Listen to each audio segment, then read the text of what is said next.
What's going on, everyone? Sebastian here. Today I'm going to show you how to manage your inventory on Amazon. Now this is a question I get asked a lot actually, and so what I'm going to do for you is I'm actually going to pass on information that one of my very first mentors taught me when I barely started selling on Amazon a little over 3.5 years ago. And you know, my mentor, she does about $2 million a month on Amazon. She's incredible, incredibly smart. And so a rule of thumb that she gave me is to have at least 2 months of inventory. Okay, so this is going to be the very first point for you. Now this could be anywhere from 100 units to 1,000 units, 2,000 units. It really depends on what your product is, obviously. But she told me to have 2 months of inventory stocked. And let me give you her rationale, because you run into a couple problems as an Amazon seller, especially if you're a new Amazon seller. One of those problems is knowing, obviously, how to determine the amount of inventory you're gonna need. Because if you order too little, you run into out of stock. You run into the risk of running out of stock. That sounded easier in my head to say than out loud. But you run the risk of running out of stock. And obviously that's not good, because if you run out of stock, you know, your rankings will tank. And so by the time you get more inventory, you'll quickly see that it's going to be a much harder task to get sales velocity back to what they once were. But if you order too much, right, you run into the risk of running into inventory fees on Amazon, you know, your monthly storage fees. Or worst of all, you know, if your product ends up being too saturated, then you run the risk of sitting on dead product, which is an investment in and of itself, just having bought the inventory. So these are the two issues that new sellers run into the most. And so what my mentor told me is, she said, get 2 months of inventory. And obviously, you know, you're doing your homework before you're getting a product. Doing your homework means you look at the product, you make sure you differentiated yourself, you have you know, good profit margins built into your actual product, and it's obviously not oversaturated, right? So with that being said, you know, say 2 months of inventory is 500 units for you. The reason why you want to have 2 months worth of inventory is to shelter you from this first scenario, and to also shelter you from the second scenario, because, and here's how this is going to work. So 2 months of inventory, here's how we're going to do this. So we got point 1 out of the way. 2 months of inventory, whatever that means to you and your business. Now point number 2 is, once you have those 2 months of inventory, you don't send it all to Amazon right away. What you want to do is first send in your first month. So let's give 500 units as an example of 2 months worth of inventory. Okay, so you get 250 units, and you send the first batch of inventory, which is essentially what you've calculated to be your first month's worth of inventory. Only send in 250 units. Do not send in all 500 units. And once you have 250 units in Amazon, you launch your product, you do your PPC, and as you start to grow sales velocity, then you go ahead and send your other 250 units. And it's at this point, so this is month 1 and month 2. 250 units the first month, and 250 units the second month. And this is when sales velocity is already starting to climb, okay? And once you do this portion, you send in your second month worth of inventory. That's when you're gonna place your order to purchase your next 2 months worth of inventory. So then you contact supplier. Once this scenario kicks in, you'll contact your supplier and order 2 more months of inventory, okay? And I'm about to get into the third point, but as you can see, this is gonna be the cleanest way to transition into running out of stock and shielding yourself from having too much stock. Because with 250 units in, let's say they're sitting there, if you were to send all 500 units at once and they begin to sit there after time, that's when you're gonna have to create removal orders, and you're gonna have to pay removal orders, let's say for a ton of inventory if it doesn't sell at all, versus only paying removal orders for half your inventory. And to add to that, fees, obviously. So if you're taking up more space and it's not selling, and you sent in all 500 units, you're gonna have to pay removal fees. If it doesn't sell, removal fees and storage fees. So again, to hedge your risk, only send in half, okay? And if it really starts to pick up, well, you already have your second month worth of inventory ready to go. You'll just ship that in, and then once you do that, if it's taking off, at that point, you order your next batch of 2 months worth of inventory. But this is the best way to shield against these two, and also you have your second month ready to go if things do go well, okay?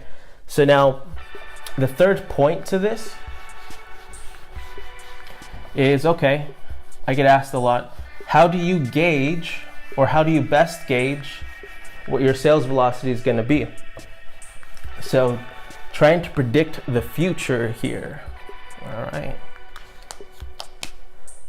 So point 3 is, how do you gauge that? And the best way to do that is when you're conducting your product launch, and again, there's no perfect way to do this. There's no way I can tell you, okay, this is X, Y, Z every single time.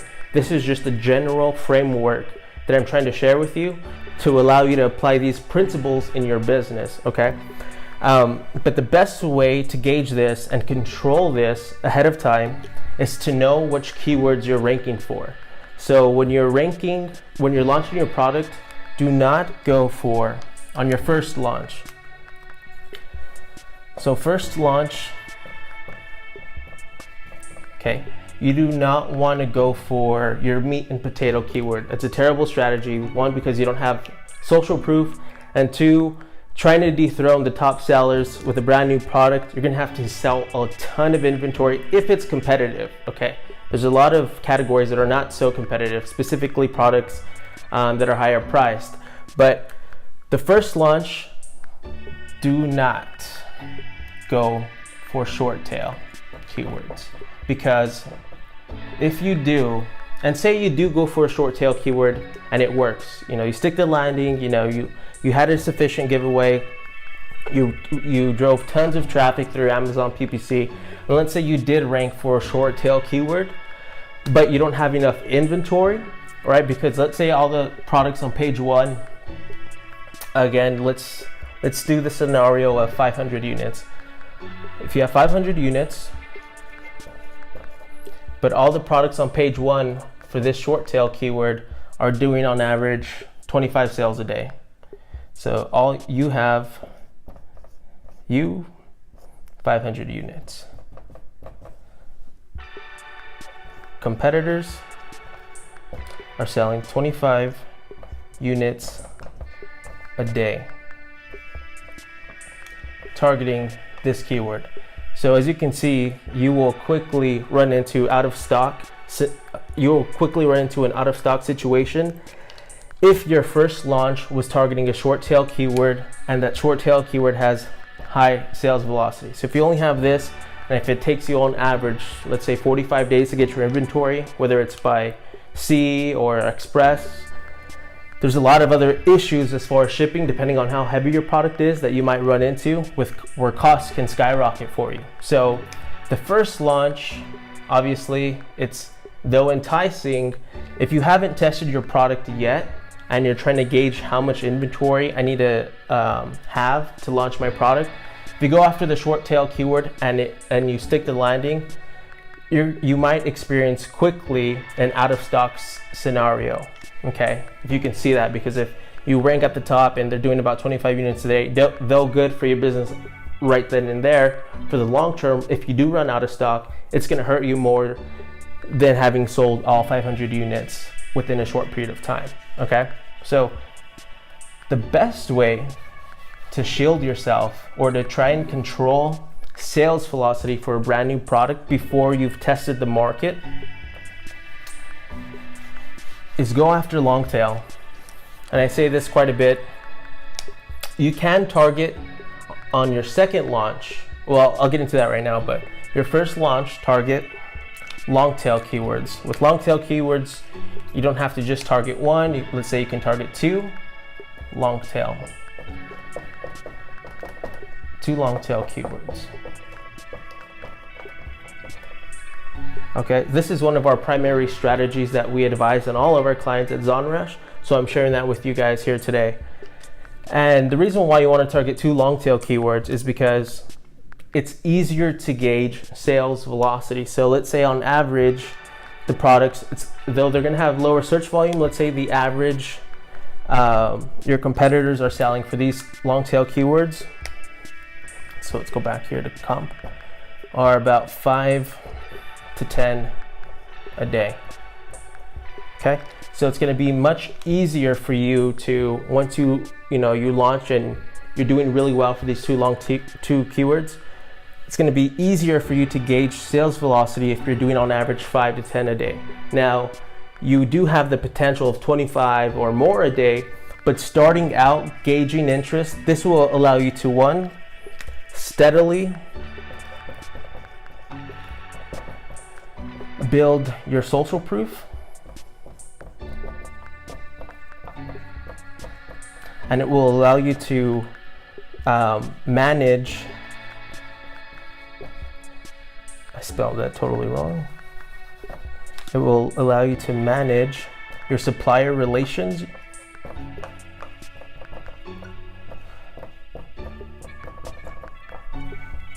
and adequately gauge shipping times. Okay, so these are important because if you're doing 5 to 10 a day and your product is brand new, you're giving yourself time to build up social proof. You're allowing your supplier to get your inventory ready. You know how long it's going to take them on average to get your products ready from A to Z, and you're going to know what the optimal shipping times are. If you got to ship it by sea to save you quite a bit of money, you might have to do that.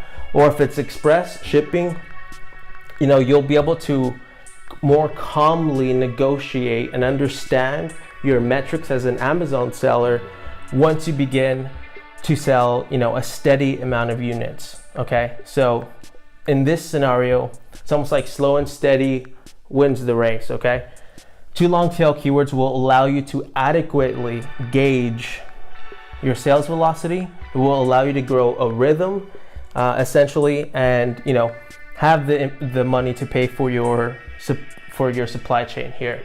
All right. So at this point, the only thing I wanted to add to this was, take that off. Once you get your second order, right? So things are going good. You're doing well for two long tail keywords. On your second batch of 2 months worth of inventory, it's at that point you can look into doing your second launch. And on your second launch, you can target your 1 or 2 short tail keywords. And this is ideal because it looks like chicken scratch. This is ideal because now you'll have social proof. Okay, you'll have social proof that will help you rank for your extremely competitive keywords. and you'll have organic velocity, organic sales velocity. Okay, I hope that makes sense, because when you're ranking for 2 long tail keywords, you have organic traction, right? You're doing 5 to 10 a day.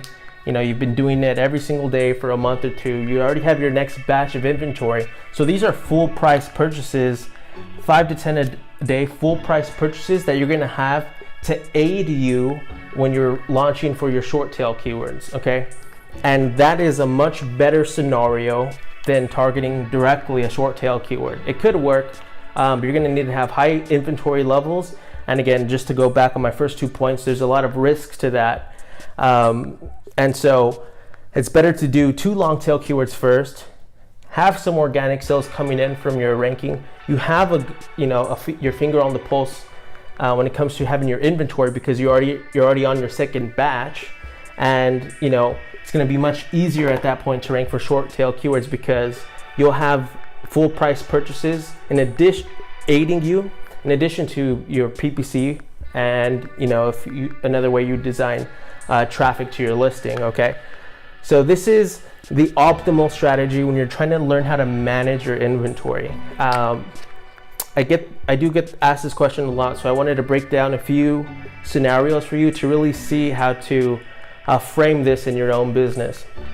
And again, point 3 is the point where you learn how to predict the future. This is your best way to assess how much inventory you're going to need. Okay, it's by knowing where you're going to be right here, and then building up the social proof, getting organic sales, and then you know, once you have some meat on your listing, right, social proof, you got sales coming in, then you can target some of your home run keywords. And it's best to do it this way, because I see a lot of sellers struggle with the first 2 points because you know, something like this hasn't been outlined for them. So that basically covers this video. I hope you guys loved it. Do not forget to subscribe to my YouTube channel. Leave me a comment below, and I'll see you guys on the next video.